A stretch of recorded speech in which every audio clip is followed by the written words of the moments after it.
Assalamualaikum, apa khabar kamu? Apa dia buat tu? Teman ni nak cerita sikit lah. Getik benar rasanya. Kalau terpaksa berurusan ataupun bertembung dengan orang-orang toksik ni. Kadang-kadang kita tak tahu orang ni toksik ke. Tapi kalau kamu nak tahu, ada dua lah sifat yang begitu ketara sekali orang-orang toksik ni. Yang pertama sekali, dia susah sangat untuk move on. Susah nak berubah. Sebab orang toksik ni, dia perangai dia, apa itu je sampai bila. Kecuali lah kot dapat hidayah.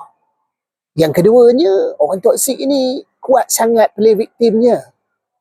Kalau dia berurusan dengan kita, apa pun, dia yang merasa dia menjadi mangsa.